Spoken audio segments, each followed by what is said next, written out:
say, can you see by the dawn's early light what so proudly we hailed at the twilight's last gleaming, whose broad stripes and bright stars through the perilous fight o'er the ramparts we watched were so gallantly streaming, and the rockets' red glare, the bombs bursting in air, gave proof through the night that our flag was still there. Oh, say does that star-spangled banner yet wave o'er the land of the free and the home of the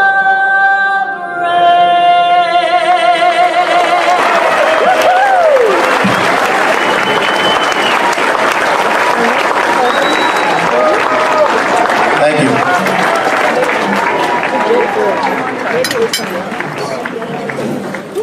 Is that a group of deplorables way in the back?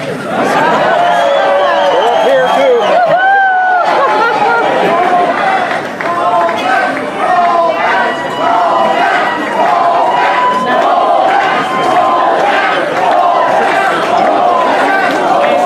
Okay, I want to take you all back a year ago to November 8th of 2016. By the way, I was fortunate enough to have a lot of folks who wanted me to talk tonight on the first anniversary of the high holy day of MAGA.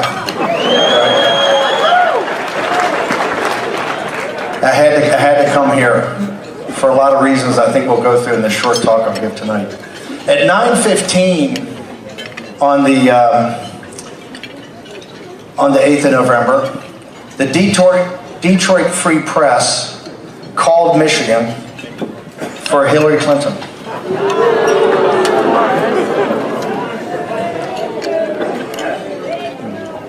At that time, I had 100% certainty that we were going to win the presidency, but that was a little speed bump.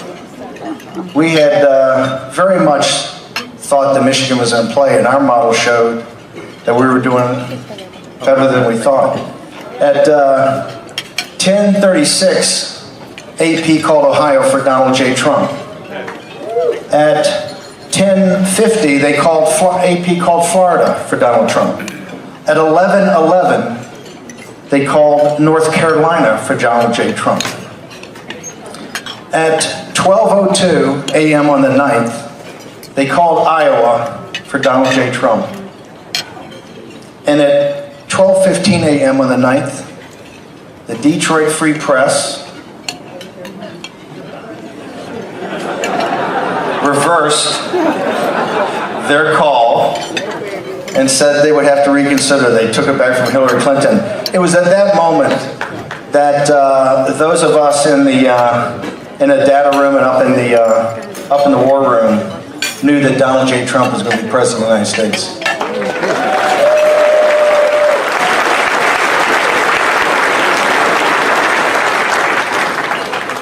At 1:35, Pennsylvania was called, and at 2:28 a.m. on the 9th, Wisconsin was called. The Associated Press called it for Donald J. Trump at 2:30. We had an arrangement with the Clinton campaign that Robbie Mook had sent over to Kellyanne Conway, that within 15 minutes of AP calling it, that they would go up. If they had heard from us, they would go up and give their victory speech, and that the reverse would hold with us. And so Donald J. Trump at the Hilton Hotel went up and gave that, I think, that very memorable victory speech. By the way, the Detroit Free Press at 5:31. You know I had to go here, guys, right? The opposition party, thank you.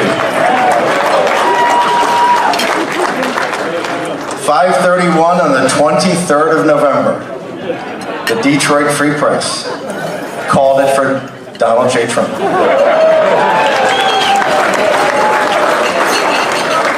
I think it was officially certified a couple of days later, but thank you, Detroit Free Press. Let's go back in time. In August, 85 days before, Donald J. Trump, when I joined the campaign, I think it was August 13th or 14th, I think it was 12, 16 points down, basically double digits down in every battleground state, or every significant battleground state. I think it was 70 on the generic ballot. You got to be 90. 9 out of every 10 registered Republicans have to vote for you to be president of the United States. I think it was like at 70. The campaign didn't have a lot of cash, not a lot of organization. But what we had was, I thought, the finest candidate to run for the presidency since Ronald Reagan.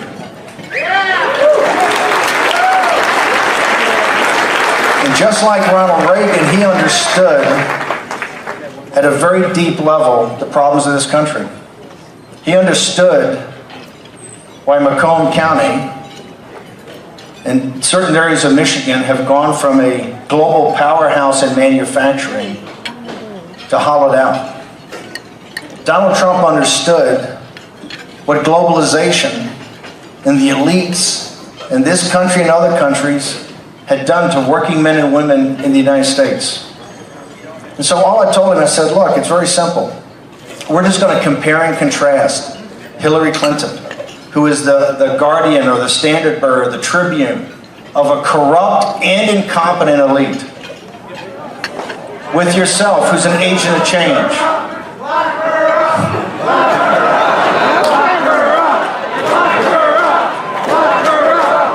I know he would come to the unity dinner and a Trump rally would break out. We're going to get to build a wall here momentarily.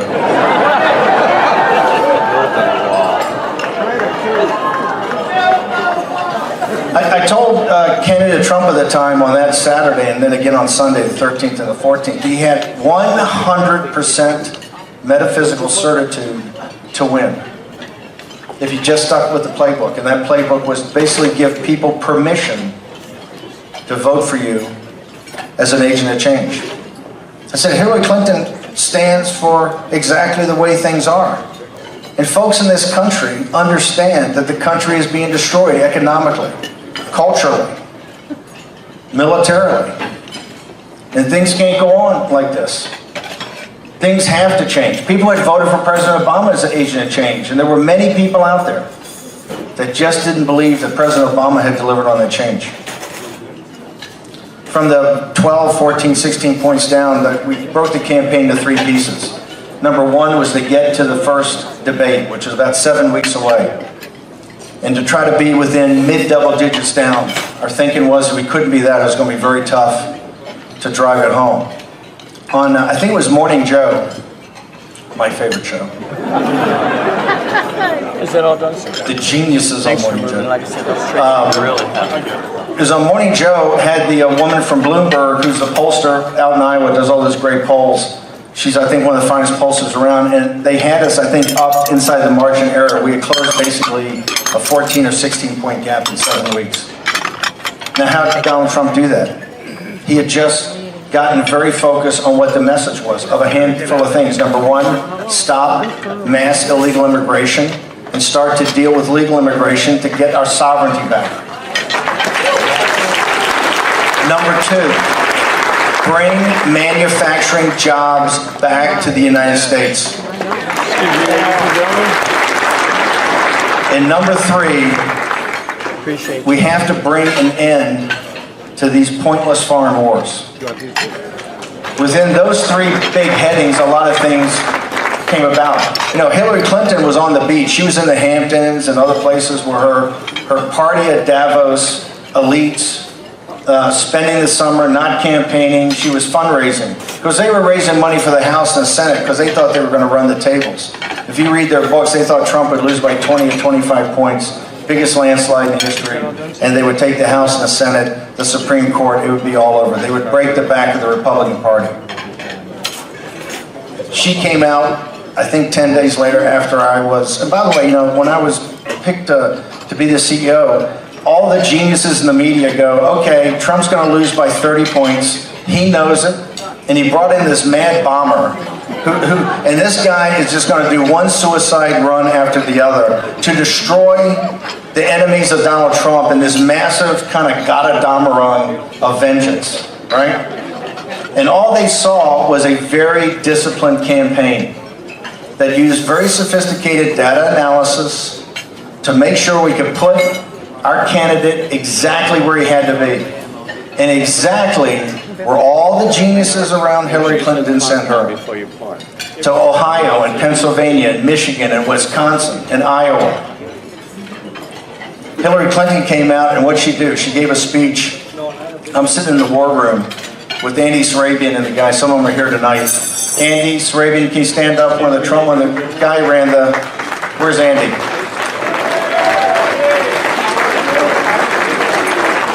They may have already thrown Andy out, I don't know. Andy was head of rapid response. We had all these TV sets, like 50 TV sets. And we're sitting there, and all the screen is, you know, Bannon white nationalists, Bannon white supremacists, Breitbart, you know, ethno-nationalism.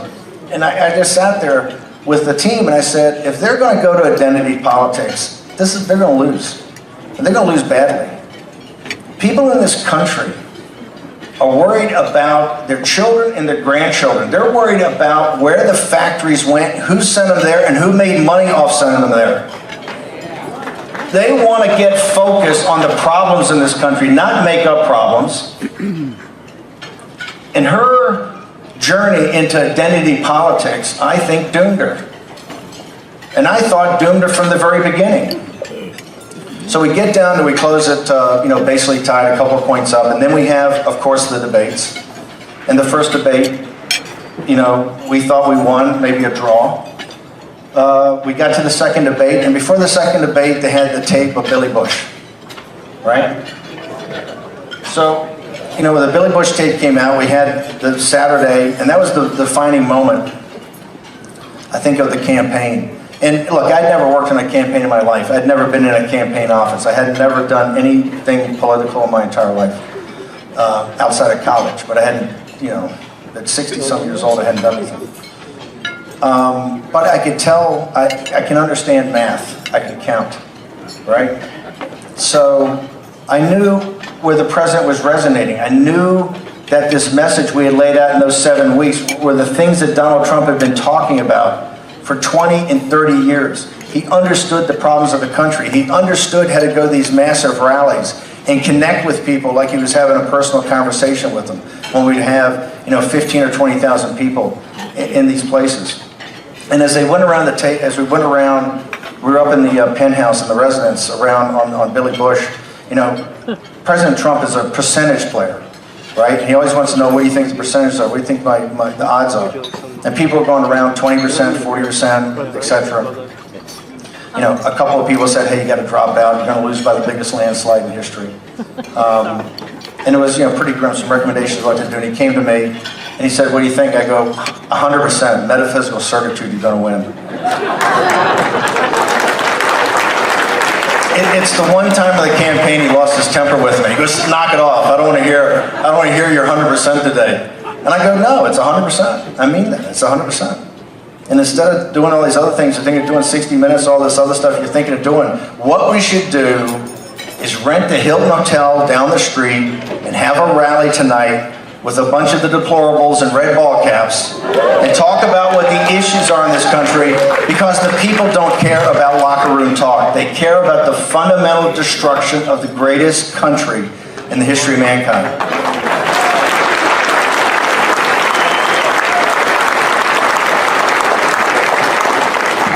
That meeting and the follow-on, and by the way, President Trump went down the elevator after a follow-on meeting and went out into the streets. There was like 10,000 people. The deplorables were there and just cheered him on. And it really rejuvenated him. That the next day, we went to the second debate. I had thought of, in the interim, after I heard the tape, that I thought since Donald Trump's words are going to be used against him, maybe we should have President Bill Clinton's actions used against him. And that's where we had the women, he's a sexual predator, right? He's a sexual predator. And have the women that he had abused, right, and attacked, come to the debate and maybe confront him on national TV, right? And have the young woman, or she was in her 60s at the time, that 11 years old, that Hillary Clinton had represent the rapist that had raped her and broken her life when you heard her story, something the mainstream media didn't want to go into much detail about because they're too busy on a loop all weekend playing the Billy Bush tape over and over and over again. So I thought it'd be a good time to give you all a taste of your own medicine.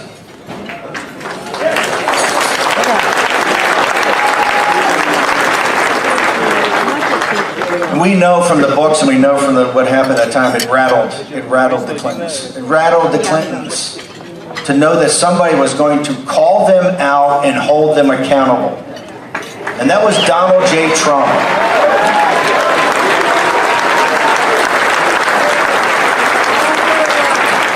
I would like to remind the establishment of the Republican Party in Washington, D.C. right now, with all the great men and women that ran in the primary in 2016, do not think for a second there was anybody but Donald J. Trump that could have defeated the Clintons.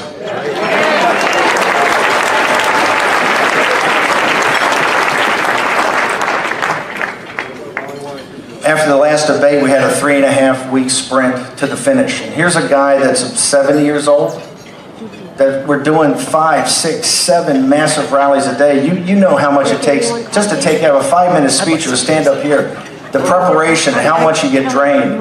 This is a guy doing 5, 6, 7 rallies. I mean, starting at 7 in the morning with a rally at 7 or 8 in the morning, up at 5, and all day long on that plane. And a huge speech. These speeches are taking 30, 45 minutes. I mean, we were coming into hangars, and he was hitting. I mean, to come back to Michigan, but I knew, and Jared knew, and Kellyanne knew, and Dave Bossie, everybody, as we looked at it, we could see the math coming back to us. And our strategy was that, and here was the daunting task, we had to win Florida, North Carolina, Ohio, and Iowa just to get to the table. You had to win those 4 just to get within striking distance of the finish, right? Then we had 2 plans, an A and a B plan. The A plan was Colorado, Nevada, New Hampshire, Maine 2. Got us right to 270. Plan B, because we could look at the demographics and we look at what was happening around places like Youngstown, Ohio, and Dubuque, Iowa. Plan B was, if we could see it coming back to us, Pennsylvania, Michigan, Wisconsin, and Minnesota. And we could feel it coming back to us. We could feel it coming back to us. No president could have put that, no candidate could have put that group of states together. And here's the reason. He speaks not just in a vernacular and connects to people. He talks to folks like an adult about the most important issues of the day. Because he's not a politician. It's the reason I wanted to come here tonight, is to have a partner's conversation with you all about exactly where we stand.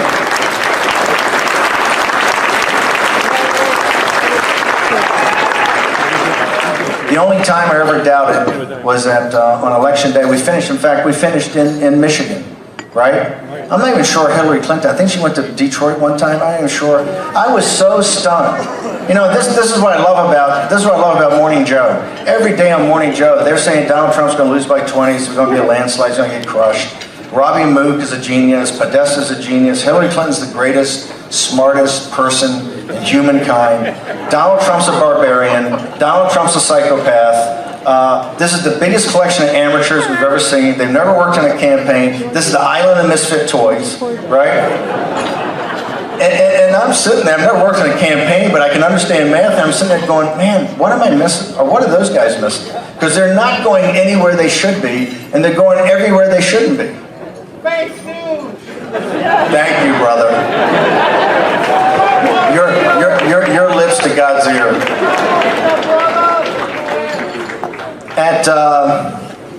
And talking about fake news, the early polls, the exit polls came out at about, I think, 5 or 6 o'clock. We're running around down in this data room. We actually called it the crack den because there was nothing on the floor of the thing. There was no heat, right? It was one day we set up a command post to kind of bring in all the election results. And when the early exit polls came out, we were, how do I say this politely? We were kind of tied in Ohio and kind of tied in Iowa, and we were getting crushed everywhere else. I mean, just blown out.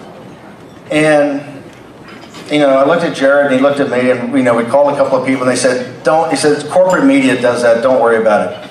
And it's interesting.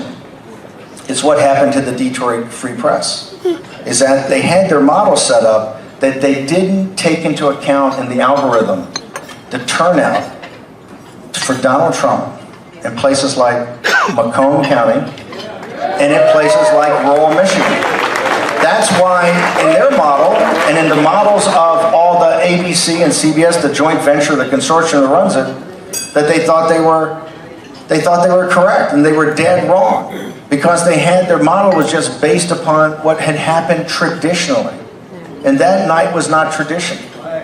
And that's why I think it behooves us to go back and think about how we won that and where we are today. You know, the very first thing I did on the very first day I took over as CEO is to start, I made a phone call to the RNC. I got Reince Priebus on the phone. I had met Reince Priebus once in my life for 2 minutes. All I knew about Reince Priebus is that we lit him up every day on Breitbart.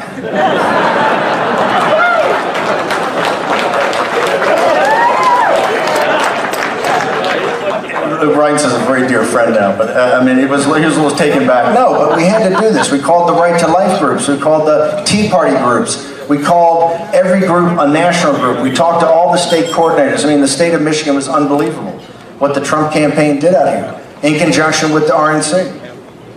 What we did is put together a coalition. Right? This coalition had both establishment people and it had Trump people. And that's how we won. And the coalition's got libertarians in it, it's got neocons in it, it's got populists in it, it has limited government conservatives in it, it's got, you know, Wall Street fat cats in it, and it's got, you know, economic nationalists in it. It's got traditional Trump voters, it's got the deplorables, it's got other folks too. We wouldn't have won any other way. Because the alternative is the Clinton apparatus and the progressive left of the Democratic Party. Now, we would not have won without that coalition. And I think it behooves us today to think about that. You know, let's talk about Virginia for a second. You know, Ed Gillespie's a good man. You know, he's much more of an establishment guy than Corey Stewart, who ran against him. But Corey Stewart lost in that primary, only by a couple thousand votes. And Ed Gillespie was the candidate.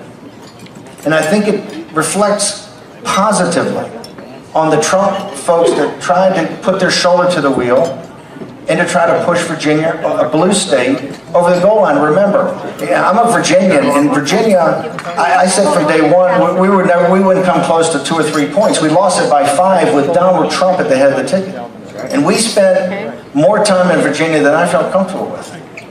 So Virginia is a blue state. Now, one of the things about the Gillespie campaign which shows you is you can't fake the Trump agenda. You have to go all in. And this agenda is a winning agenda. Do not believe the opposition party. Do not believe the fake news and fake media. This agenda is what America needs now. It's what America needs to rebuild its future. And it's a winning ticket. Now, what do I mean by this agenda? We talk about economic nationalism. And what they're trying to do is smear the Trump deplorables. That was Hillary Clinton's speech. She was smearing them as nativist and racist, right? And ethno-nationalist and white supremacist. Nothing could be further from the truth. You live here in this county, you know the hard-working, decent folks are here. Economic nationalism is what binds us together. It doesn't matter what your race is, or what your ethnicity is, or what your color is, or what your religion is, or what your gender is, or what your sexual preference is. You know what he cares about? You're a citizen of the United States of America. That's what he cares about. For too long, we've allowed the geniuses on Wall Street and Silicon Valley and Washington, D.C. to dictate to the working men and women in this country what's right and what's wrong, what's good and what's bad. And we've had now over 40 years an ascendant economy of technology in Silicon Valley, in Wall Street, in Hollywood, in the imperial capital of Washington, D.C. In Washington, D.C., 7 of the 9 counties that surround it are the richest counties in this country. For the first time since the invention of the silicon chip, Washington, D.C. those counties have a higher per capita income than Silicon Valley. And Silicon Valley has created more wealth than any region in the world in human history. We have a permanent political class. What you watch on cable TV every night is pro wrestling. Okay? That's not the way things roll. Now, the congressman can understand that, right? We were talking beforehand. You're so blessed to have Congressman Mitchell, I gotta tell you. You really are.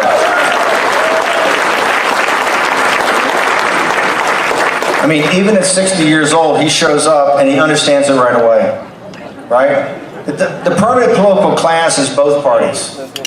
It's inextricably linked of their interests. It's a business model. The consultants, the lobbyists, the big corporatists, looking out for their interests.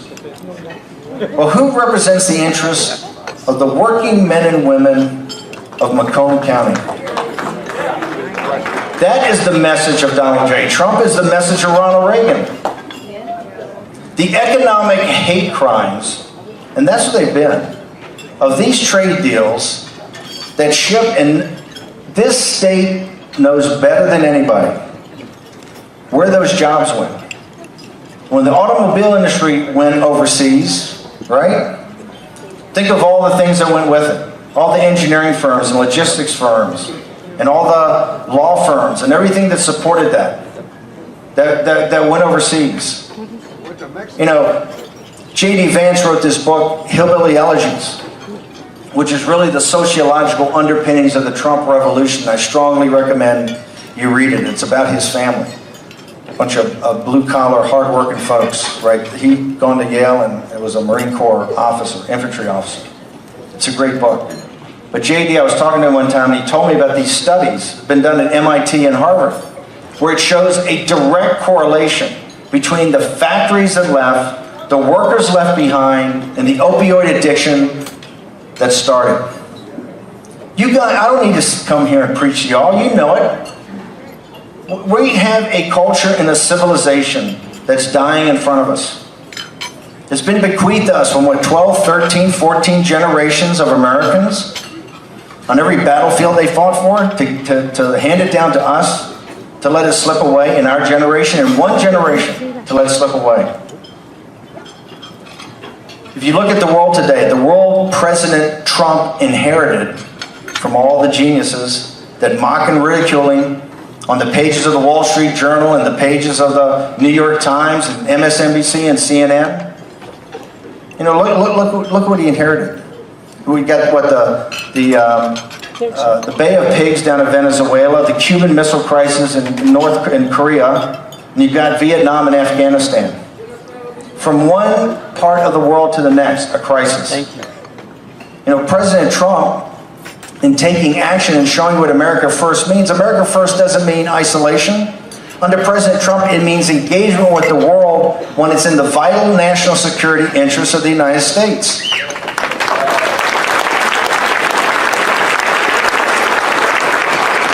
And let's be very specific about that. President Trump went to Riyadh to the Arab Muslim Summit that had 44 nations and gave one of the most magnificent speeches and actually reached out to the Muslim world to, number one, help them and assist them to take care of radical Islamic terror.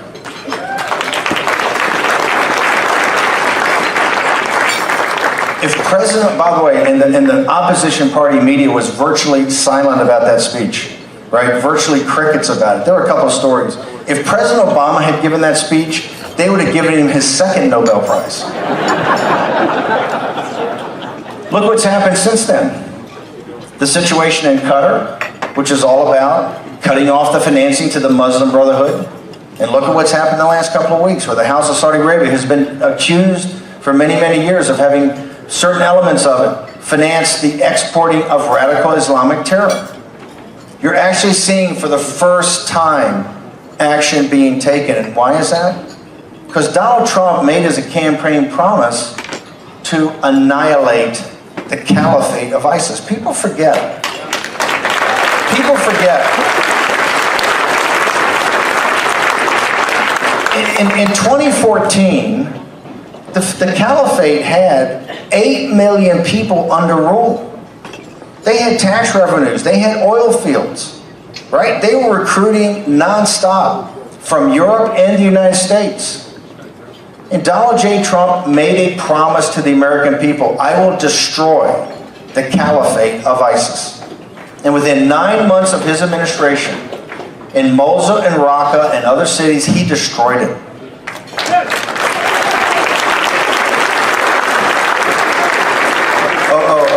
Excuse me.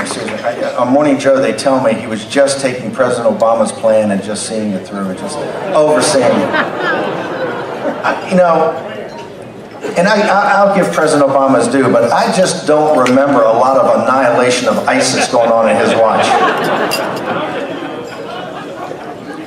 The other situation he's had to handle is North Korea and China.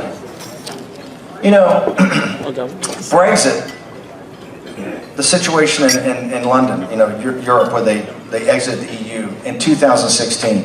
Brexit and 2016 are inextricably linked, okay? That's why we set up Breitbart London. I think Raheem Kassam is here too, if you hadn't been kicked out, our editor from Breitbart London.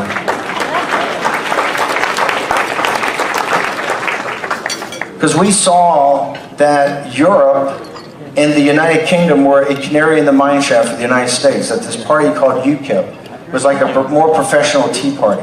And we wanted to be on the ground to see what evolved there. And we kind of figured out that Brexit would one day come, and we had tremendous coverage, wall-to-wall coverage. We took our radio show over to London, and it was really a canary in the mine shaft. It taught us a lot about what was going to happen in the United States. Because the thing that connects Brexit in 2016 is China. It's the exporting of Chinese deflation and the exporting of Chinese excess capacity that has destroyed the Midland heartland of the United Kingdom, its industrial base, and the upper Midwest of the United States. It's very simple. Now, here's where the jobs went. They went to China. Now, the political elites and the Republican establishment is as guilty as the Democrats. Have said for years, oh, as China gets wealthier, as they get wealthier, they become a liberal democracy and a free market capitalist society. That's just dead wrong. And that's not a small mistake, that's a huge mistake. They are a Confucian, mercantilist, dictatorship that sees us as an enemy to be defeated. President Xi gave a 3.5-hour speech 10 days ago. 3.5 hours.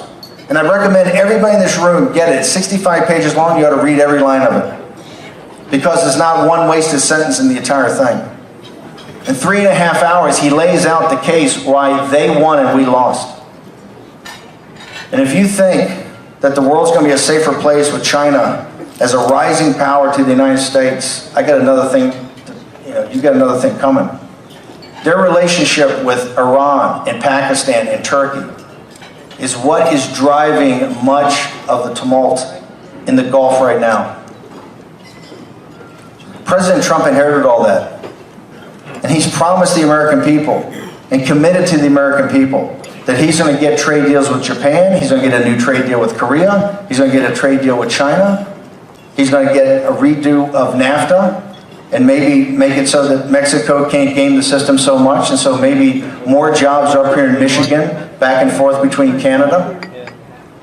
President Trump's committed to that, and President Trump's doing it. But inside Washington, D.C., and we call it the swamp, but it's not a cute thing to talk about. I mean, we joke about it. But it is a lethal system.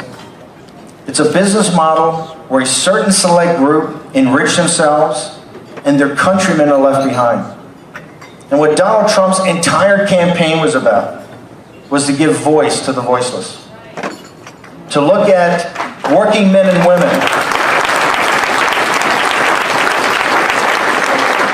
To be able to look working men and women in the eye and let them know that he is fighting for them and he's fighting for them every day. Now, he's had some victories, he's had some defeats in the 9-10 months he's been in office.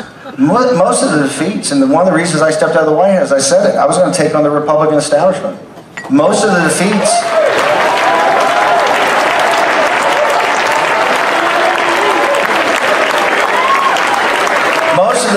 is because the Republican establishment cannot execute on the plan. The congressman was I think, right to the point. The House of Representatives, has it's 180 bills, but they have some tough bills there that if Mitch McConnell just allowed to have votes in the Senate, that folks like John Tester and Clara McCaskill and Joe Donnelly and Heidi Heitkamp and others would have a lot tougher time in 2018. Okay? Now, Mitch McConnell, all the newspapers and all the websites are saying, "Oh, Mitch McConnell, Bannon's picking on him, but Mitch McConnell's doing a better job. He's getting more judges done. They're working 6 days a week. They're working through Thanksgiving. He passed the budget. They're quick step in the tax bill." Well, folks, that happened because we dropped the hammer on him. They only understand one thing. You cannot be nice to these guys. You have to drop the hammer. That's what he understands.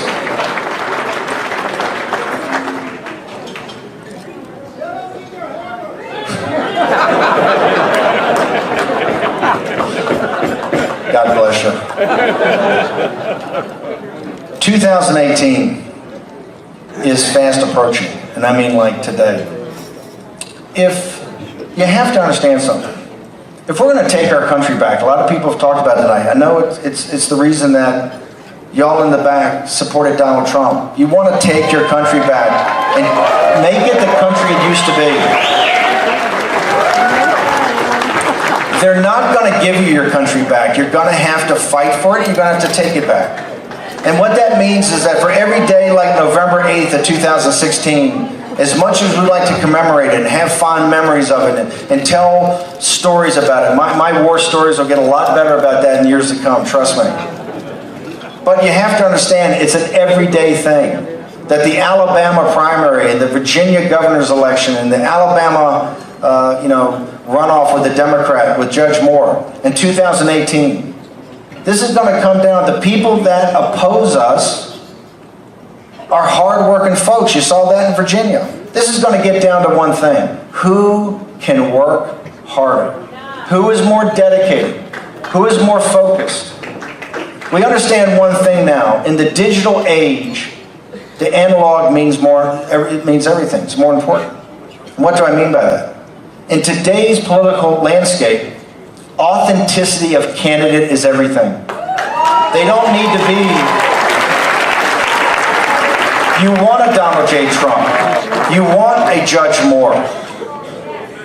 You want a Congressman Mitchell. Right? You don't need guys groomed, men and women groomed from 7 years old with a briefcase and a blazer and a khaki pants. I don't have a problem with that, and there's some mix in that. We're a coalition. They're good folks. But you give me an authentic character, you give big, actionable ideas, and I mean actionable, things that be put to work today, with an emboldened grassroots movement. And the money doesn't mean that much, because the money's just used for 30-second TV spots. We proved in Alabama, where Mitch McConnell dropped $32 million on Judge Moore, and it was not to debate the issues. It's exactly what Hillary Clinton did to Donald Trump. It was I think she spent $750 million in commercials. I remember the number of the $2.2 billion they raised or something, some crazy number. In Alabama, it's the politics of personal destruction, right? It's to destroy them as people because they're trying to send a signal. They're trying to send a signal when they try to destroy Donald Trump and they try to destroy Judge Moore. And that signal is that anybody that will stand up and defend you all will be destroyed. Because they're not just trying to shut up Donald Trump, they're trying to shut you up, right? They understand that in Macomb County, true power lies, right? This is why do you think they're here? Why do you think the Financial Times of London and the Wall Street Journal, why do you think they care about this dinner? Why do you think they care about what happened in Michigan? You know why? Because you guys have the power. The only thing you have to understand is how to use it. And on November 8th, you did use it. You didn't listen to the mainstream media, you didn't listen to the spin, you didn't listen to all the attack ads. You went to the ballot box and you voted. And you saved the country. It's the reason I had to come here tonight.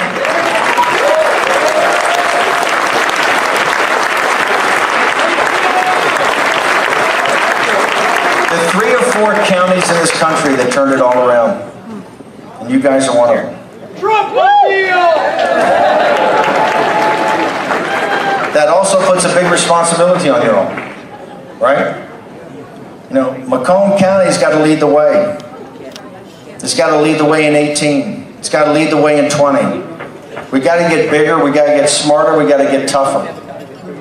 The hard work you've seen in the first 10 months, the hard work's only started. The permanent political class in Washington, D.C. is not going to sit there and tell Donald Trump, oh yeah, the guys in Macomb County, they want their country back. We think we'll give it to them back. No, they're going to have to fight for it. And the hard work's still ahead of us. You know, I met a gentleman tonight in the photo line, and he thanked me for talking about a topic I talk about every now and again, about historical turnings. You know, I'm a big believer in the cycles of history, in that America has had 3 great turnings, 3 great big movements in its history that's kind of driven us up and up and up. The Revolution, the Civil War, and the Great Depression and World War II. And in this theory of history, when you study it, these things happen about every 80 to 100 years. Well, we're in the 4th turning of American history. You can tell us starting. I don't know if the date will be the financial collapse, or the date will be, 9/11, or the date will be the Iraq War, or the date will be President Xi's speech. But we're in the middle of a 4th turning. And we've got about 10, 15, 20 years to work through this. And one side or the other, at the end of the day, is going to win. Either the progressive left or Donald Trump Republicans.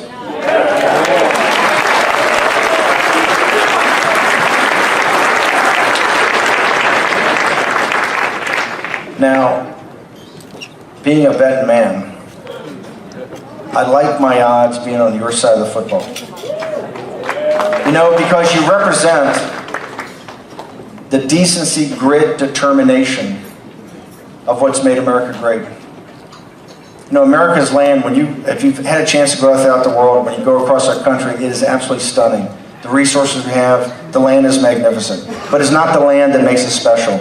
The Constitution and the Declaration of Independence and Hamilton's, Report on Manufacturers, all those great founding documents that we revere and help set this country up in a way unique in human history, they're not even what sets us unique.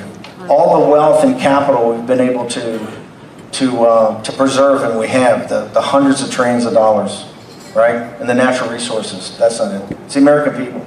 You go back and study history. The working men and women of this country have done more to free more people, to bring more prosperity, to bring more peace than any set of people in the history of the human race.